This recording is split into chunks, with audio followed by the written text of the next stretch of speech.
سلام بچه‌ها، با من همراه باشین برای آموزش جیب تکفیل تاپ.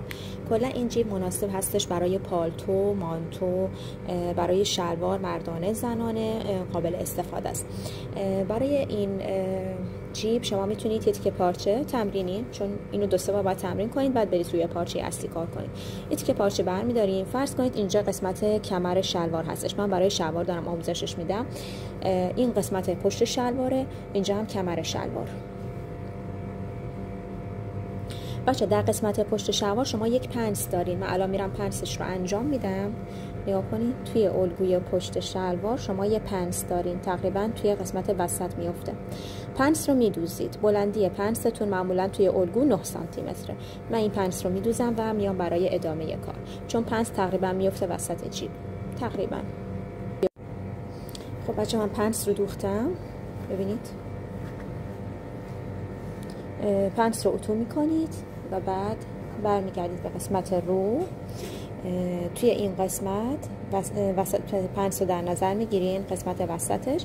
من پهنای دهانه جیب رو 14 گرفتم، 7 تا اینور علامت میزنی، 7 تا اینور. چقدر از قسمت بالا بیایم پایین؟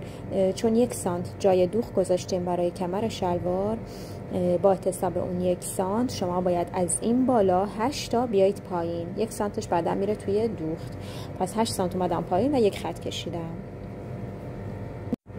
خب جیب ما تکفیل تاپ هستش. میای تو یه تیکه پارچه از جنس پارچه اصلیتون به اندازه حدوداً 3 سانتی متر بزرگتر از دهانه جیب، اینجا 14 است، پس من این طولش باید 17 سانتی متر باشه و پهنای این تیکه‌ای که برش زدم باید 6 سانتی متر باشه، چون میخوام جیب فیل تاپ من پهناش 2 باشه. پس وقتی تاش میکنیم این 6 سانت تاش که میکنیم میشه 3. 2 سانتش بعدن قرار دیده بشه، 1 سانتش میره توی دوخت. در نهایت برای من 2 سانت باقی میمونه. پس من پهناشو 6 گرفتم، طولشم تقریبا 2 الی 3 سانت بزرگتر از دهانه جیب. اینو به این شکل تا میکنی، اتو میکنی و میاری تو این قسمت پایین خطی که رسم کردین قرارش میدین و بعد 1 سانت جای دوخت میذارید و اینجا رو چرخکاری میکنی از ابتدا تا انتها، یعنی فقط اون 14 سانتی که من اینجا علامتشو با صابون گذاشتم براتون. سر این 14 سانت دیگه نباید از این قسمت ها عبور کنید. اینجا تا اینجا رو چرخکاری میکنید.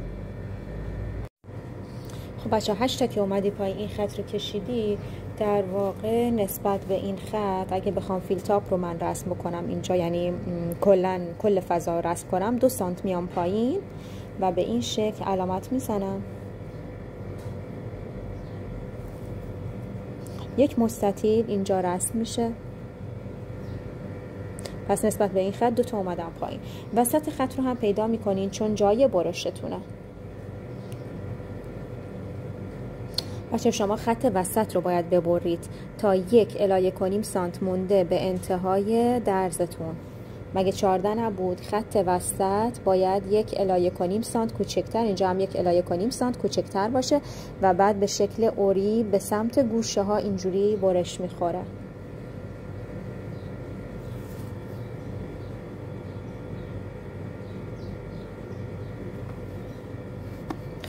این تیکرم که ابعادش رو بهتون گفته بودم میاد اینجا قرار میگیره کنار خط وسط و بعد زمانی که میخواین بدوزین چرخکاری کنید در واقع دارید روی خط زیری شما چرخکاریتون رو انجام میدین. از این مستطیل هم نباید بیرون بزنه دوختتون. خب بچه تا این مرحله به این شکل من دوختش رو انجام دادم.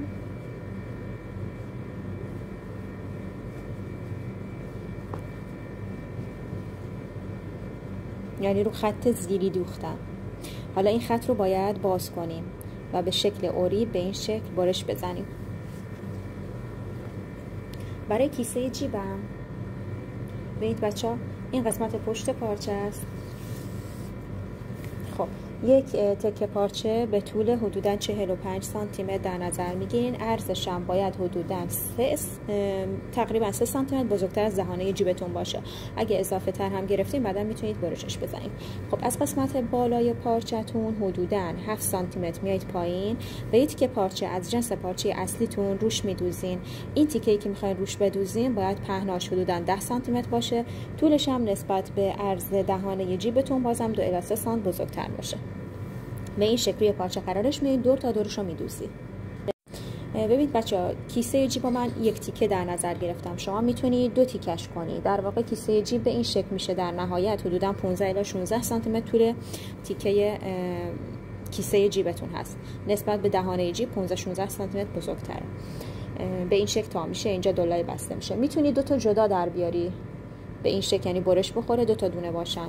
ولی خب اگه بخوایم برش بزنیم باز ابعادش تغییر میکنه. تیکه‌ای که قسمت بالا قرار میگیره چون باید تا قسمت کمر شلوار بیاد بزرگتره. تیکه کوچیکه حدوداً 18 سانتی متر در نظر میگیریم. بعد که دوختاش انجام میدی در نهایت میشه 16 15. خوبه بلندیش.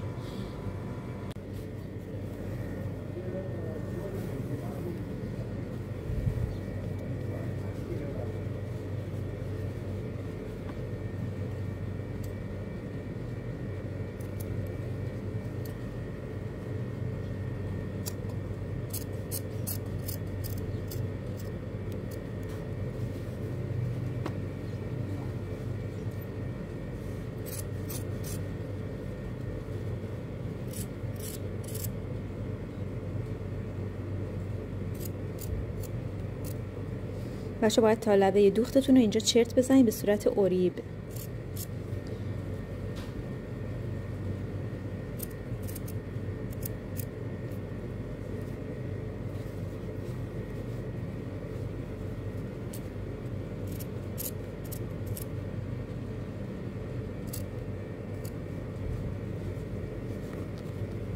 این سمت هم همینطور.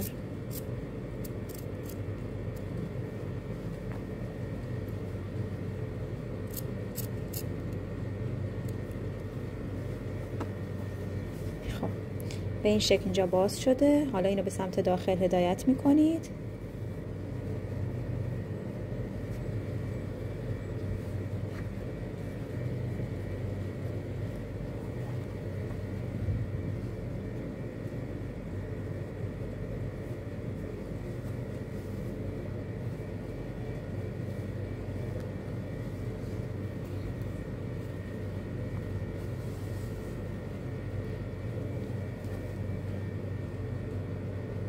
خب بچه تو این مرحله الان کار ما به اینجا رسیده. برشامون رو زدیم، چرتای اوریبم زدیم.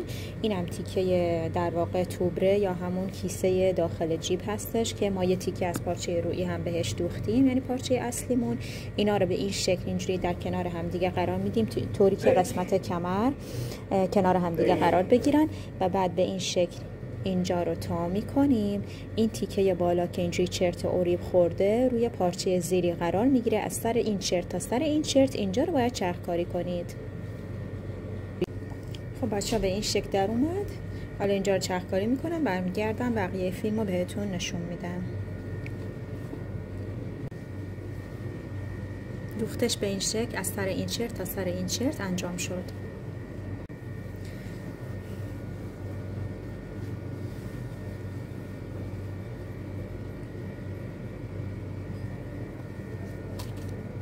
خب این قسمت رو اتو میکنید. بعد این مثلثیا به خاطر برش اوریب به وجود اومده بود به سمت داخل هدایت میکنید. این فیل تاپ رو هم به سمت داخل هدایتش میکنید و کامل کار رو اتو میکنید. این بچه به این شکل.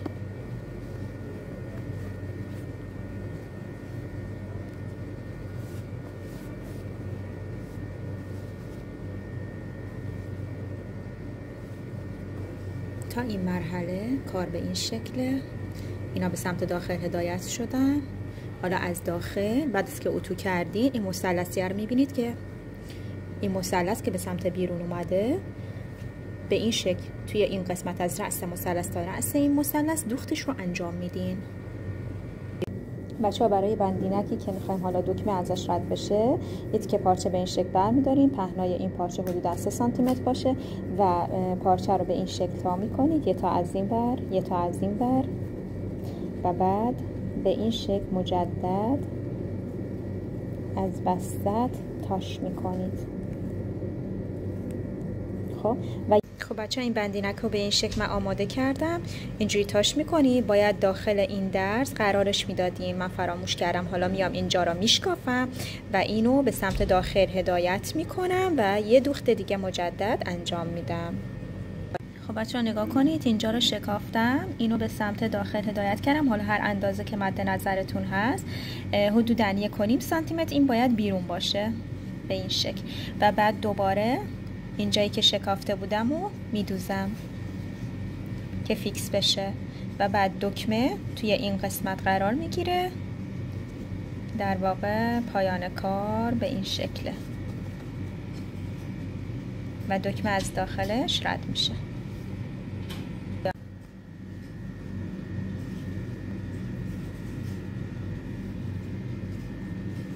اضافاتش رو میتونید از این قسمت پشت برش بزنید که کارتون ضخیم نشه.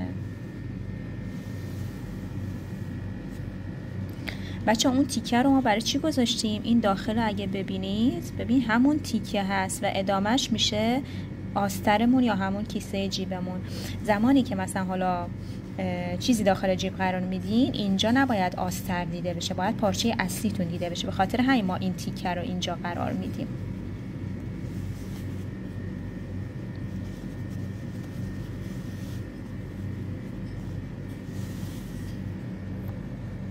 خب بچه ها توی این مرحله من اینجا رو هنوز دوخت نزدم. میایید اینو میزنید کنار و از داخل این تیکه مثلثی رو از رأس این مثلث تا رأس این مثلث رو میدوزین که کار ثابت بشه و دیگه اینجا هم پاکدوزی بشه.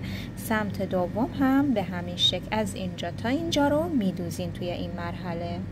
بعضی ها میان اینجا رو دوخت رو میزنن. شما میتونید توی این مرحله به جای اینکه از داخل بدوزین این مثلثی ها رو، اینجا یه دوخت نیش بزنی، بیای توی این قسمت، میای تا اینجا.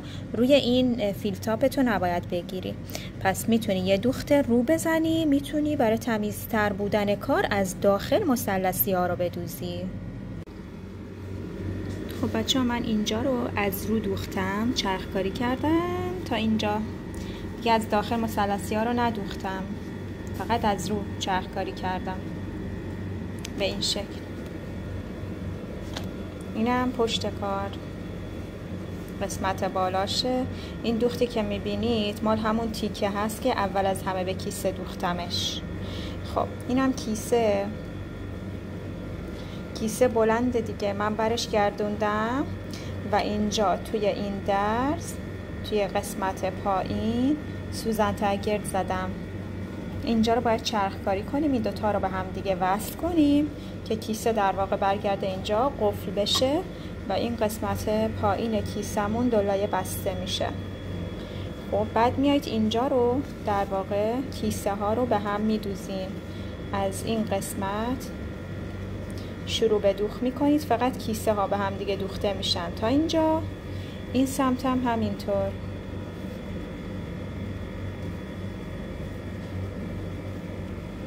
از اینجا میدوزی به سمت پایین، این دوتا رو به هم دیگه قفل میکنی. قسمت بالا به همین شکل میمونه. البته میتونید اینجا رو به صورت هشتی برش بزنید که کمتر بشه فضایی که اینجا داریم. و بعد اینجا توی کمری رو که میخوایم وصل کنیم، توی کمری این قسمت دوخته میشه و قفل میشه. بچه توی این قسمت ببینید من به این شکل کنار میزنم کار اصلی رو و از کنار همین مثلثه میتونید دوختتون رو انجام بدی. بیای تا پایین کیسه ها، این سمت هم همینطور که کیسه ها قفل بشن. از قسمت داخلی هم کیسه رو من به این شکل برگردوندم به سمت پایین و اینجا توی این درز دوختمش. ببینید کنار همین دوخت قبلیمون من اینجا یه دوخت زدم. این کیسه توی این درز پایینی مهار شد و به این شکل در واقع برگشته و اینجا دولای بسته پارچه است. بعد از اینکه کیسه ها رو از این سمت دوختش رو انجام دادین، اضافات رو کامل برش میزنید. فقط یه سانچای دوخت میزنید که میتونید اینجا رو هم با نوار اوری بدوزین و پاک دوزیش هم بکنید که کارتون تمیزتر بشه، یا سردوزش کنید. ببینید بچه من دوختش رو انجام دادم، این اضافات رو هم از اینجا برش میزنم.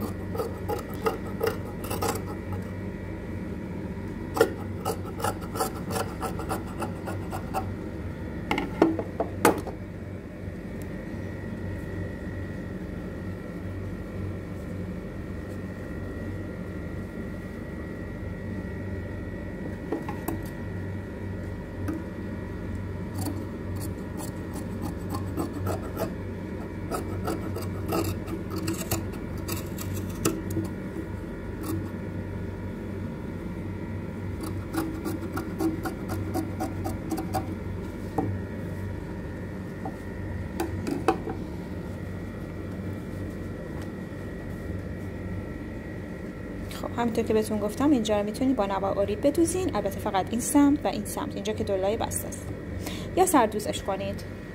و به این شکل کار ما تموم میشه. امیدوارم که از ویدیو خوشتون اومده باشه. حتما لایک کنید و با دوستانتون هم به اشتراک بذارین. ممنون که همراه هم هستین.